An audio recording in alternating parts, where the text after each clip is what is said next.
તો હવે બીજા મુદ્દાની વાત. ખૂબ દુઃખની સાથે કહેવું પડે કે સુરક્ષિત ગુજરાતમાં કદાચ દીકરીઓ સુરક્ષિત નથી. ફરી એકવાર માનવતાને શરમાવે તેવી ઘટના વડોદરામાં બની. આમ તો વડોદરાને સંસ્કારી નગરી કહેવાય છે, પણ કદાચ વડોદરામાં રહેતા લોકો સંસ્કાર ભૂલી ગયા છે. ઘટના કંઈક એવી છે કે આરોપી આકાશ સિંહનો પરિચય પીડિત યુવતીની સાથે સોશિયલ મીડિયાના માધ્યમથી થયો હતો. મિત્રતાનો લાભ લઈને તેણે કપડાં ધોવાના બહાને વિદ્યાર્થીનીને પોતાના રૂમ પર બોલાવી અને તે બાદ તેની સાથે શારીરિક અડપલા કર્યા અને મરજી વિરુદ્ધ દુષ્કર્મ આચર્યું. આટલેથી જ પણ ન અટકતા આરોપીએ સમગ્ર ઘટનાનો વિડીયો પણ બનાવી લીધો હતો, જેથી ભવિષ્યમાં યુવતીને બ્લેકમેલ કરી શકે. આ ઘટના ફરી એકવાર ગંભીર સવાલ ઊભો કરે છે.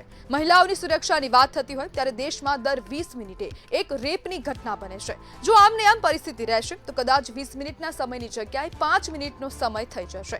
આ પરિસ્થિતિ ક્યારે સુધરશે અને ક્યારે ગુજરાત સુરક્ષિત શહેર બનશે, એ સવાલ હવે રાજ્યની દરેક દીકરીઓ કરી રહી છે કે ક્યારે હવે તે આવી રીતના ગમે ત્યાં ફરતી હશે ને તે દરમિયાન તેને કોઈ પણ ચિંતા કરવાની જરૂર ન બને. અને હવે વાલીઓ પણ સવાલ કરી રહ્યા છે કે કેમ હવે વારંવાર દુષ્કર્મની ઘટનાઓમાં વધારો થઈ રહ્યો છે, કેમ હવે જે દીકરીઓ છે તે રાજ્યમાં સુરક્ષિત નથી, તેવો પ્રશ્ન હવે વાલીઓ ખુદ કરી રહ્યા છે. ત્યારે સોશિયલ મીડિયાના મિત્રતાથી જ આ સમગ્ર ઘટનાની શરૂઆત થઈને મહિલાઓની સુરક્ષા મુદ્દે ફરી એકવાર ગંભીર સવાલો ઊભા થયા છે.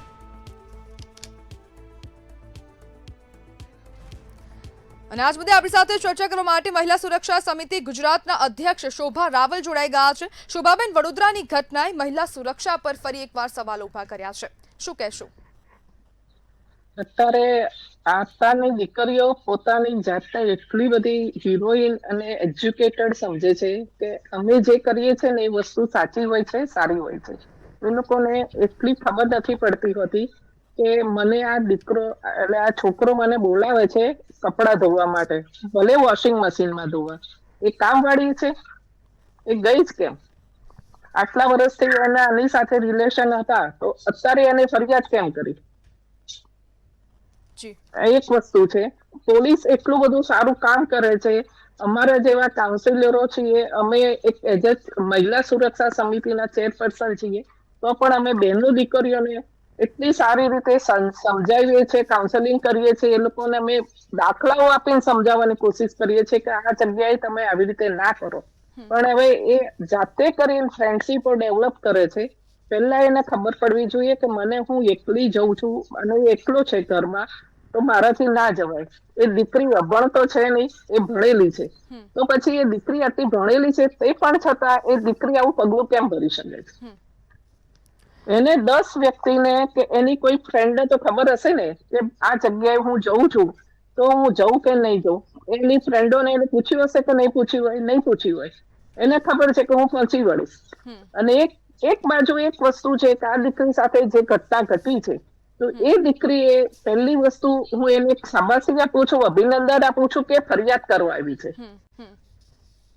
એ એક અભિનંદનને પાત્ર છે કે એની સાથે આવું ખરાબ કૃત્ય થયું છે તો એ આગળ આવી છે. અત્યારે તમે નહીં માનો બેન, ઘણી બધી દીકરીઓની સાથે આવા બધા કેસીસ થતા હોય છે, બનાવો બનતા હોય છે. તો દીકરીઓ પોતાની જાતે બરાબર પોતાના મનની ઈચ્છાથી લોકો આગળ આવીને ફરિયાદ નથી કરતા. શોભાબેન, તમે થોડીક વાર પહેલા આ જે દીકરી છે જેની સાથે આ દુષ્કર્મ થયું છે, તો તેને તમે ઓબ્જેક્ટિવ આપ્યું કે કેમ હવે એ છોકરી ત્યાં ગઈ?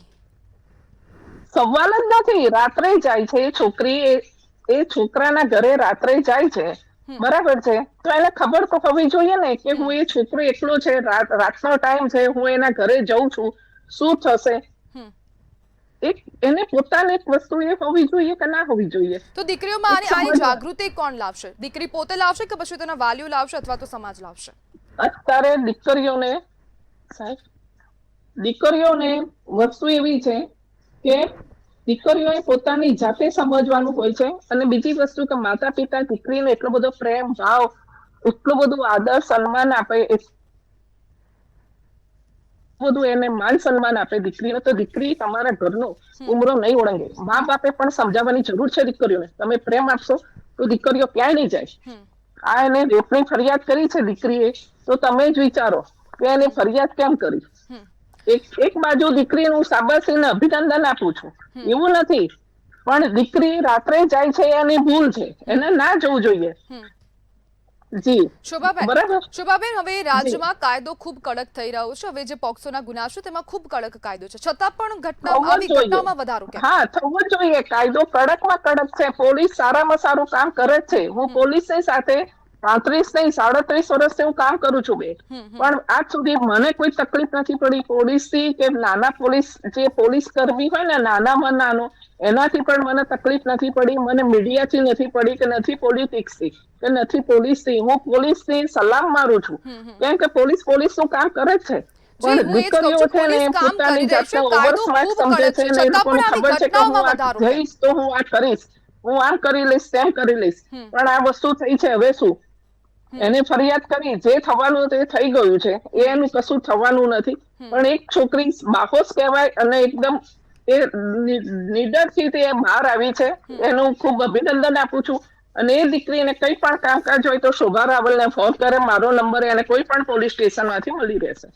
જી બિલકુલ શોભાબેન, જોડાવા બદલ આપનો આભાર.